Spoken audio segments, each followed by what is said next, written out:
혹시 이런 순간을 느껴본 적 있나요? 가끔은 당신을 가장 아프게 하는 존재가 바로 당신 안의 목소리라는 것, 당신을 약하다고, 과민하다고, 우스꽝스럽다고 부르는 그 목소리, 마치 머릿속에 적이 하나 살고 있는 것처럼 당신의 얼굴을 쓰고 당신의 혀로 말하면서 아무도 말해주지 않은 사실이 하나 있어요. 이 내면의 적은 처음부터 그렇게 태어난 게 아니라는 것. 대부분은 당신이 살아남기 위해 억눌러야 했던 모든 것들로부터 조금씩 만들어졌다는 겁니다. 어릴 때부터 당신은 배웠죠. 자신을 접는 법을, 울고 싶을 때 울지 않는 법, 사라지고 싶을 때 웃는 법, 속에서는 무언가가 아니야 라고 외치는데 입으로는 괜찮아 라고 말하는 법을 그럴 때마다 당신의 한 조각은 마음의 지하실로 밀려났습니다. 윤기 말했던 그림자 속으로. 그림자는 괴물이 아닙니다. 초자연적인 존재도 아니에요. 그건 훨씬 더 조용하고 훨씬 더 개인적인 것입니다. 당신이 받아들여질 수 있는 나로는 포함시킬 수 없었던 감정들, 욕망들, 충동들, 기억들, 그리고 필요들, 사랑받기 위해, 버림받지 않기 위해, 정상으로 보이기 위해 당신이 연기해야 한다라고 믿었던 그 역할과 어울리지 않았던 모든 것들. 그래서 당신은 강한 사람이 되는 법을 배웠고, 착한 사람이 되었고, 어른스러운 사람이 되었고, 통제된 사람이 되었습니다. 그 이미지에 위협이 되는 모든 것은 잠그고, 지우고, 침묵시켰죠. 하지만 억눌린 것은 사라지지 않습니다. 그저 자리를 옮길 뿐이에요.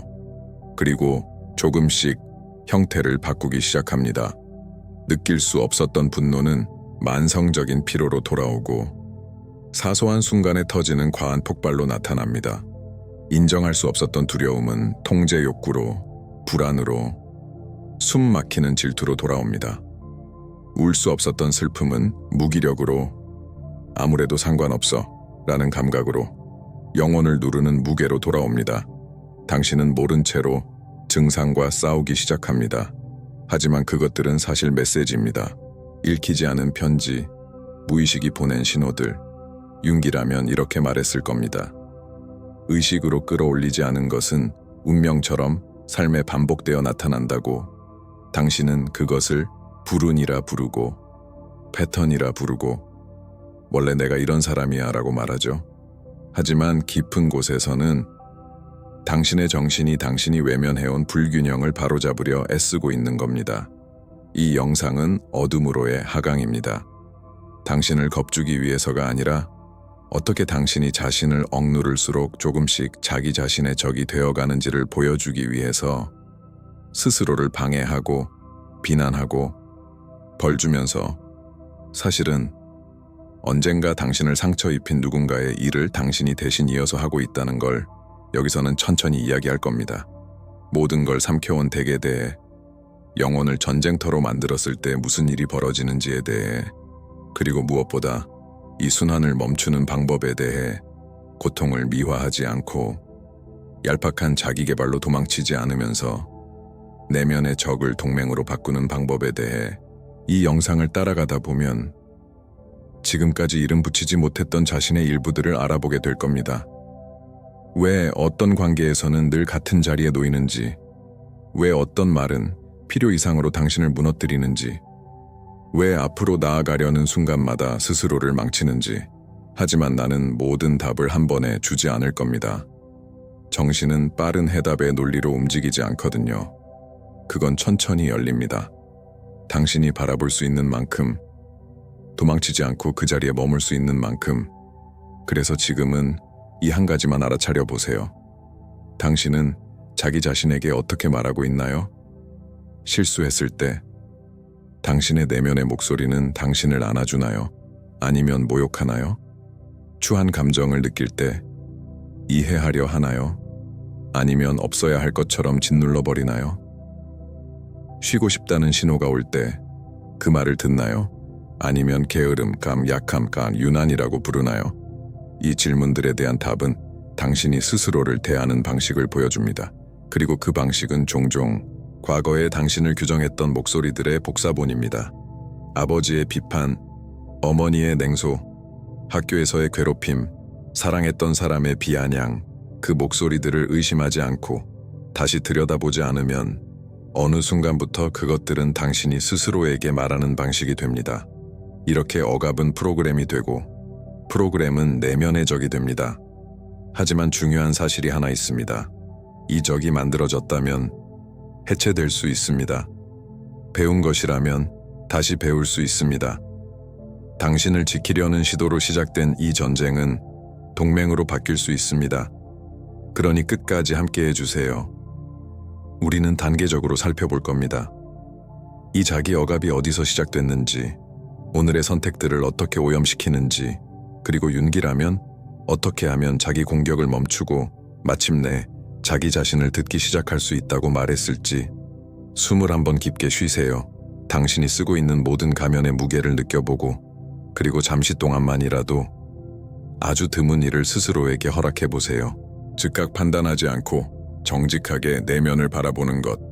바로 여기서 여정은 시작됩니다. 당신이 문득 깨닫는 그 순간에서 어쩌면 문제는 당신이 아니라 당신이 스스로를 대하는 법이었을지도 모른다는 사실에서, 삶의 어느 시점에서 당신은 있는 그대로의 나로 존재하는 것이 안전하지 않다는 걸 느꼈을지도 모릅니다. 꼭 드라마 같은 사건이 아니었을 수도 있어요. 때로는 아주 사소한 순간입니다. 살짝 비틀린 말 한마디, 엉뚱한 타이밍의 웃음, 너 좀 과해 라고 말하는 침묵. 아이는 분노를 느낍니다. 누군가 인상을 찌푸리며 말하죠. 그만해, 보기 안 좋아. 아이는 배웁니다. 내 분노는 잘못된 거야. 이 감정을 느끼는 내가 잘못된 거야. 아이는 울고 싶어집니다. 그러자 이런 말이 돌아옵니다. 울지 마, 유난 떨지 마. 아이는 마음속에 새깁니다. 내 아픔은 남을 불편하게 해. 느끼면 사랑을 잃을지도 몰라. 아이는 들뜹니다. 목소리가 커지고 꿈도 커집니다. 하지만 돌아오는 건 농담 같은 한마디. 와, 너 진짜 오버한다. 현실 좀 봐. 아이는 결론을 내립니다. 내 강도는 우스운 거야. 차라리 줄이는 게 낫겠어. 중요한 건 사건 그 자체가 아닙니다.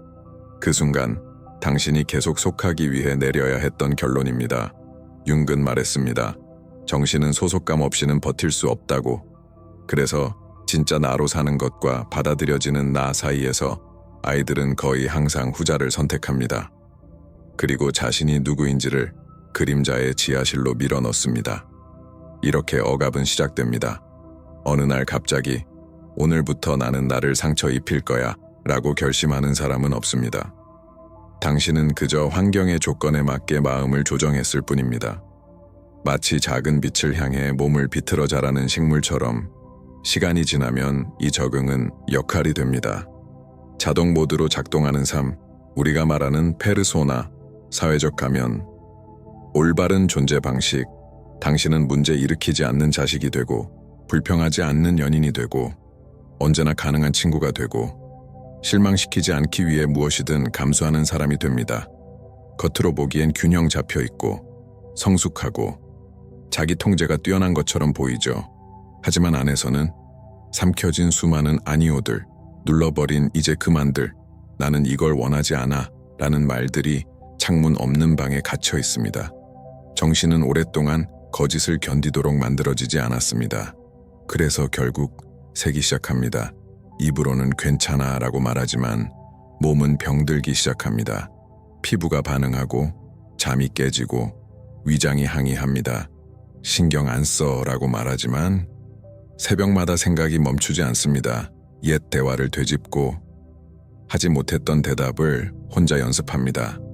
당신 안에 어떤 부분은 들려달라고 욱신거립니다. 문제없어 라고 말하지만 사소한 일에 갑자기 폭발합니다. 제자리에 없는 그릇 하나, 답장 없는 메시지 하나, 그리고 스스로도 놀랄 만큼의 감정이 터져 나옵니다.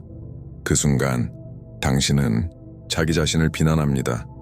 내가 너무 예민한가 봐. 내가 과한가 봐. 하지만 그건 그 순간만의 문제가 아니었습니다. 수년간 삼켜온 모든 것들의 누적이었을 뿐이죠. 바로 여기서 내면의 적은 힘을 얻습니다.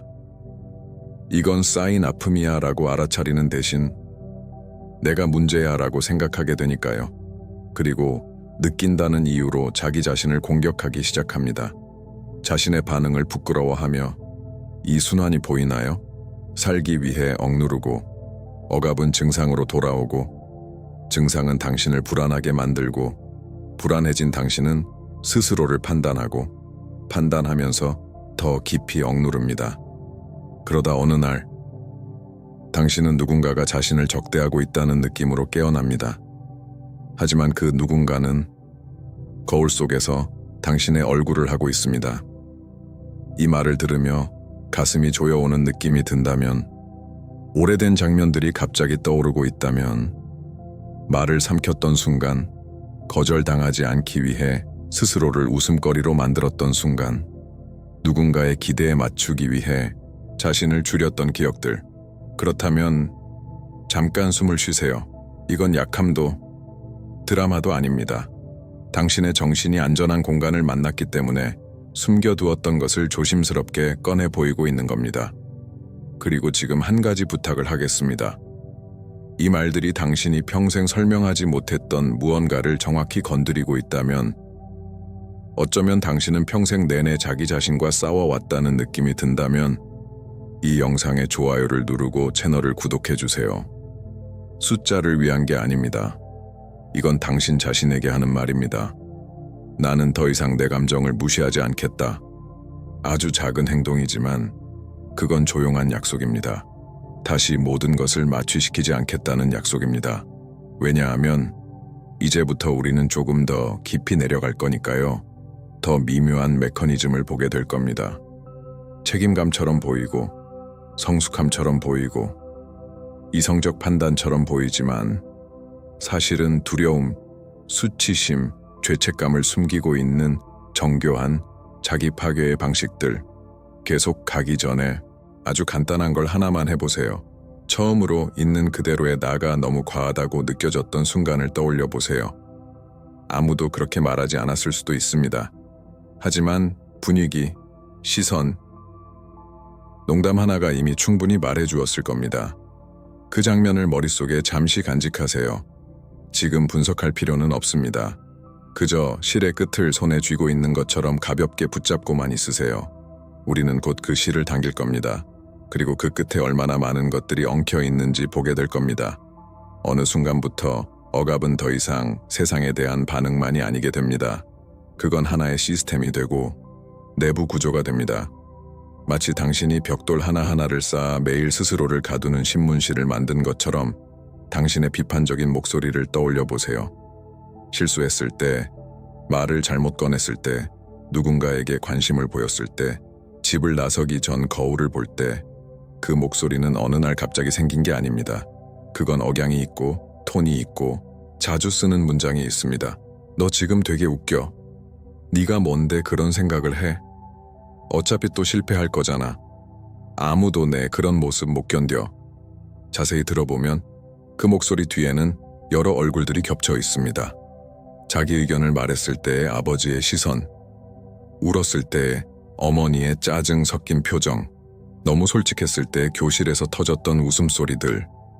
문제는 아이는 철학적으로 해석하지 않는다는 겁니다. 부모가 감정적으로 미성숙했구나 라고 생각하지 않습니다. 아이는 이렇게 생각합니다.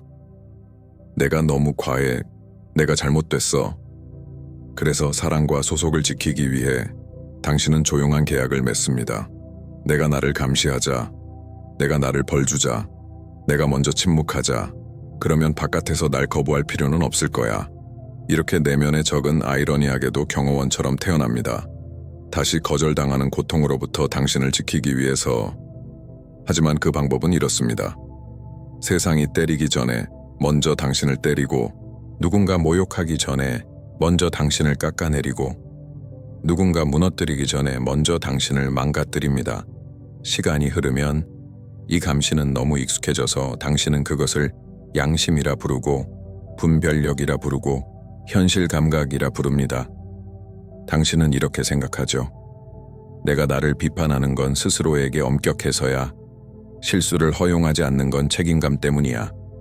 감정을 드러내지 않는 건 내가 강해서야. 하지만 깊은 곳에서는 당신도 알고 있습니다. 그게 전부는 아니라는 걸. 왜냐하면 그 엄격함은 당신을 성장시키지 않고 멈춰 세우고, 그 책임감은 당신을 정리해주지 않고 질식시키며, 그 강함은 당신을 지탱하지 않고 안에서부터 굳게 만들기 때문입니다. 윤기라면 이렇게 말했을 겁니다. 당신이 미덕이라 부르는 것이 사실은 방어일 수도 있다고, 그리고 방어가 삶의 방식이 되는 순간 그건 아름다운 감옥이 됩니다. 벽은 예쁘고 동기부여 문구도 걸려 있지만 그래도 여전히 감옥입니다. 일상의 작은 장면들을 살펴보세요. 대화 중에 진짜 생각을 말하려는 순간 가슴이 조여오고 목이 막히고 내면에서 이런 말이 속삭입니다. 그만둬. 괜히 말해봤자야. 중요한 프로젝트를 거의 끝내가는 시점에서 갑자기 속도가 떨어지고 미루고 다른 급한 일을 만들어냅니다. 그리고 깊은 곳에서 이런 목소리가 들립니다. 너무 잘 되면 사람들이 늘 그걸 기대할 거야. 누군가를 알아가고 관계가 깊어지고 진짜가 되려는 순간 당신은 숨어버립니다. 차가워지고 아무 이유 없는 문제를 만들어냅니다. 그리고 나중에 이렇게 말하죠. 인연이 아니었어. 하지만 속에서는 이미 알고 있습니다. 그건 운명이 아니라 두려움이었다는 걸. 이 모든 움직임은 우연이 아닙니다. 아주 오래된 하나의 각본을 따르고 있습니다. 그 각본의 핵심 규칙은 이것입니다. 다시는 그때처럼 아프지 말 것. 진실을 드러냈다가 거절당한 적이 있다면 당신은 중요한 순간마다 침묵하는 법을 배우고, 취약함을 보였다가 조롱당한 적이 있다면 당신은 자기 아픔을 아이러니와 농담으로 감싸며, 필요할 때 버려진 적이 있다면 당신은 아무에게도 기대지 않는 사람이 됩니다. 도움을 요청하지 않고 그걸 독립이라 부르죠. 하지만 이 계약을 유지할수록 당신의 그림자는 점점 더 무거워집니다. 점점 더 짙어집니다. 담아두지 못했던 모든 것이 그 안에 쌓이고 어느 순간 넘쳐 흐릅니다. 어떤 때는 불안 발작으로, 어떤 때는 혼란스러운 관계로, 어떤 때는 스스로도 이해 못할 충동적인 선택으로 당신은 말합니다. 내가 왜 그랬는지 모르겠어. 하지만 사실은 억눌린 당신의 정신이 이렇게 말하고 있었던 겁니다. 속삭일 때 들어주지 않으면 나는 소리쳐서라도 말할 수밖에 없어. 아직 많은 사람들이 알아차리지 못하는 중요한 지점이 하나 더 있습니다. 당신이 자신을 지나치게 억누를수록 당신은 자신의 그림자를 타인에게 투사하기 시작합니다. 자신 안에서는 도저히 참지 못하는 것들이 다른 사람에게서는 유난히 거슬리기 시작하는 거죠. 목소리가 너무 큰 사람이 당신을 불편하게 만드는 이유는 큰 소리로 말하는 게 잘못 이어서가 아니라 어딘가에서 그 사람이 사과하지 않고 존재할 수 있는 자유를 당신이 부러워하고 있기 때문일지도 모릅니다. 단호하게 아니요 라고 말하는 사람은 이기적이고 차갑게 보일 수 있습니다. 하지만 어쩌면 그렇게 강하게 경계를 세우는 모습을 당신 스스로는 갖지 못한다는 사실이 당신을 더 자극하는 걸지도 모릅니다. 감정을 드러내는 사람을 보며 드라마 같다, 약하다고 느낄 때 당신은 무심코 조용히 울고 있는 자기 안의 일부를 그 사람을 통해 공격하고 있는지도 모릅니다. 어느 순간부터 당신에게는 내면의 적 하나만 있는 게 아니라 세상은 점점 외부의 적들로 가득 차기 시작합니다. 당신을 짜증나게 하고 상처 입히고 도발하는 사람들. 하지만 많은 경우 그들은 그저 당신이 스스로에게 금지한 것을 바깥에서 연기하고 있을 뿐입니다. 그래서 이런 질문이 조용히 떠오르기 시작합니다. 늘 당신을 비난하는 그 내면의 적이 사람들에게 느끼는 이 끝없는 짜증이, 끊임없이 반복되는 자기 파괴의 순환이 사실은 당신의 영혼이 다시 하나로 돌아오고 싶다고 보내는 신호라면 어떨까요? 당신을 무너뜨리는 그 목소리 뒤에 사실은 절박하게 말하는 당신의 한 부분이 있다면요. 나는 여기 있어. 나는 사라지지 않았어. 네가 나를 침묵시키기로 했다고 해서 없어지지 않아. 이 생각을 한번 숨에 실어보세요. 더 자신을 탓하기 위해서가 아니라 조금의 부드러움으로 이 사실을 인정하기 위해서. 당신은 어쩌면 그때의 감정 자원 안에서 최선을 다했을지도 모릅니다. 이제 남는 질문은 이것입니다. 언제까지일까요? 더 이상 당신을 지켜주지도 않는 내부 시스템을 안전이라는 이름으로 유지하며 스스로를 공격하는 걸 언제까지 계속할 건가요? 이 질문은 지금 당장 답할 필요는 없습니다. 그저 당신 안에서 메아리치기 시작하면 됩니다. 그 집요하고 조용한 울림이 언젠가는 당신을 다음 단계로 밀어낼 겁니다. 스스로를 처벌하는 자의 자리에서 내려와 마침내 자기 자신의 동맹이 되는 단계로 어느 순간 자신을 배신하는 고통이 세상을 실망시키는 두려움보다 더 커지는 때가 옵니다. 그 변화는 미묘합니다. 불꽃도 없고 웅장한 음악도 없습니다. 그저 어느 밤 천장을 바라보며 누워있다가 문득 이런 느낌이 들 뿐입니다. 나는 나 자신과 싸우며 살고 있구나. 겉으로는 모든 걸 제대로 해내고 있습니다. 역할을 수행하고 일하고 답하고 웃고 하지만 안에서는 이상한 공허가 자라고 있습니다.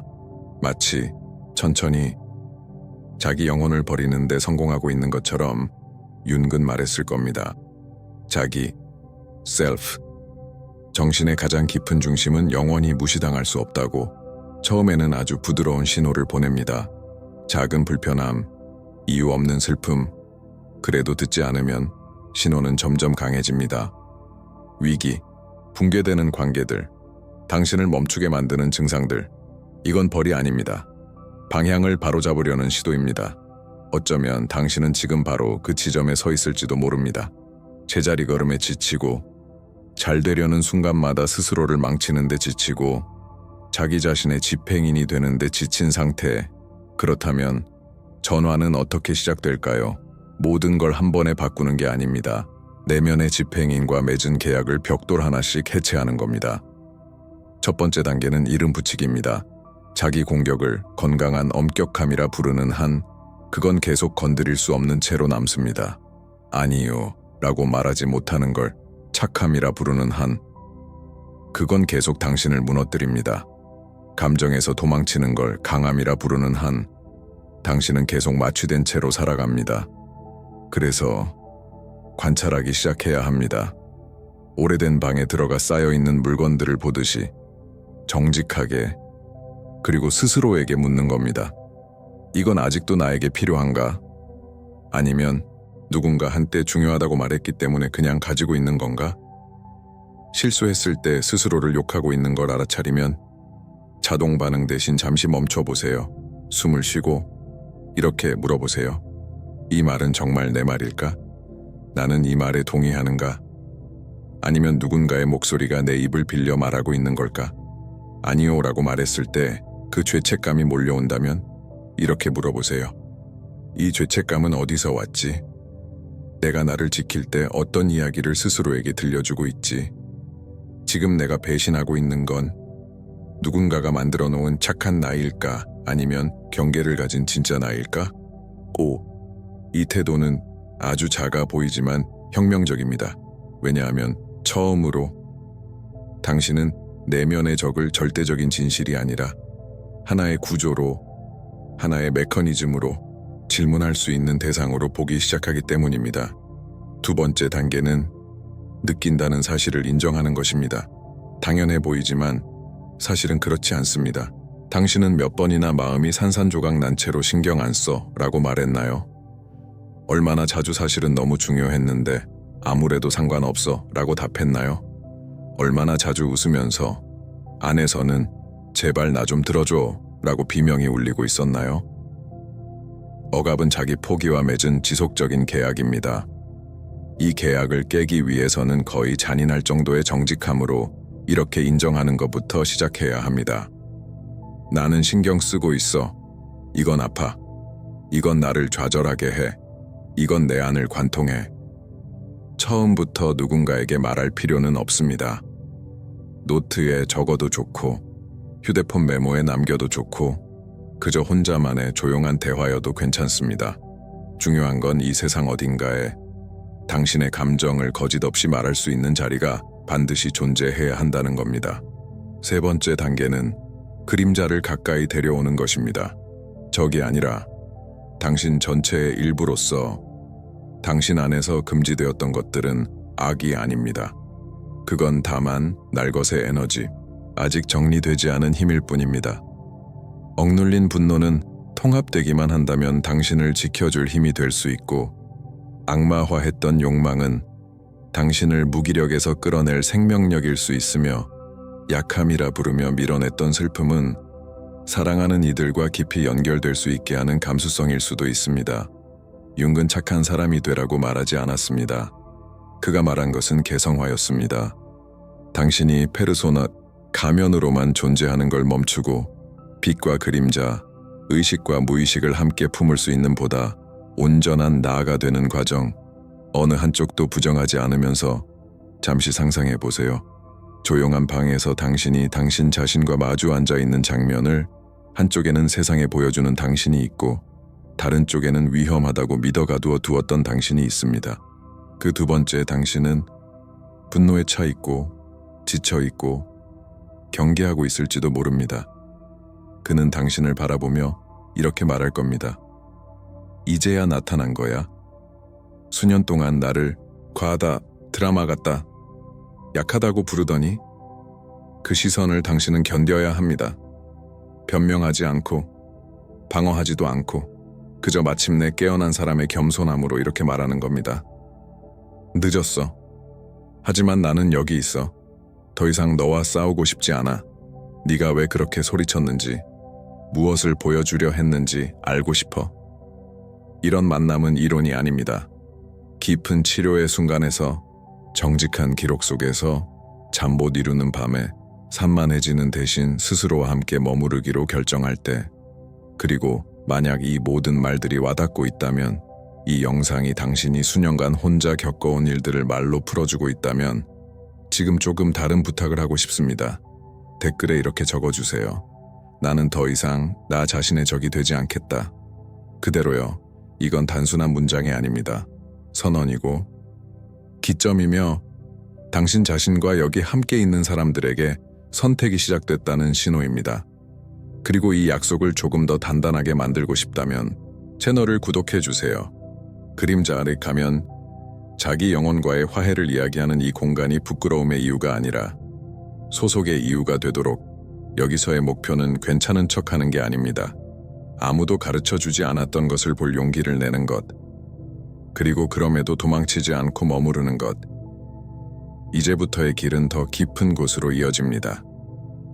자신을 억누른다는 걸 이해하는 것만으로는 충분하지 않기 때문입니다. 다르게 살아보기 시작해야 합니다. 작고 조용한 결정들로, 그 결정들이 쌓여 당신의 이야기의 방향을 조금씩 바꿉니다. 아주 사소해 보이는 선택들, 하지만 에너지 차원에서는 분명한 단절입니다. 스스로를 깎아내리는 그 농담을 하지 않기로 선택하는 것, 항상 상처받는 자리로 다시 스스로를 밀어넣지 않기로 선택하는 것, 첫 번째 자극에 마취되듯 도망치지 않고 잠시라도 자기 슬픔과 함께 머무르기로 선택하는 것, 바로 이런 미세하고 거의 보이지 않는 수준에서 당신은 옛 계약에 연료를 공급하는 걸 멈추고 새로운 계약을 만들기 시작합니다. 자기 자신에 대한 충성의 계약을. 이 여정의 다음 단계는 이 통찰을 현실로, 일상으로 가져오는 법을 이해하는 것입니다. 깨달음을 행동으로, 행동을 자기 자신과의 새로운 관계로 바꾸는 법, 더 이상 전쟁이 아닌 조용한 동맹으로. 아마 이 이야기를 들으며 당신 안에 어떤 부분은 이렇게 생각했을지도 모릅니다. 알겠어. 내가 억누르고 나를 공격하고 스스로를 망치고 있다는 건 알겠어. 그럼 이제 어떻게 해야 하지? 진실은 이것입니다. 큰 제스처는 없습니다. 영화 같은 전환도 없습니다. 대부분의 치유는 거의 보이지 않는 움직임으로 옵니다. 자기 자신을 배신하는 게 아니라 당신을 집행인으로 만들었던 그 시스템을 배신하는 작은 선택들로, 내일 아침 완전히 화해한 상태로 눈을 뜨지는 못할 겁니다. 하지만 자신의 감정에 조금 더 충성스러운 상태로 눈을 뜰 수는 있습니다. 그리고 그것만으로도 모든 것이 달라지기 시작합니다. 상상해봐요. 예를 들어 다음번에 당신이 실수했을 때 자동으로 자신을 욕하기 시작하는 대신에 아주 간단한 한 가지를 해보는 거예요. 숨을 쉬고 수치심이 올라오는 걸 느끼고 스스로를 부수고 싶은 충동을 느끼면서, 아직 말이 되지 않아도 속으로 이렇게 말해보는 거죠. 나는 실수했어. 하지만 나는 쓰레기가 아니야. 나는 배우는 중이야. 오늘은 이 일로 나를 때리지 않을 거야. 작아 보이지만 에너지적으로는 엄청난 변화예요. 왜냐하면 그 순간 내면의 적이 잠시 무기를 내려놓거든요. 그리고 당신은 자신의 마음에 증명하게 돼요. 자기 인간성을 다루는 다른 방식이 존재한다는 걸. 다음번에 아니오라는 말이 목에 걸려 숨 막힐 때 당장 그 말을 하지 못할 수도 있어요.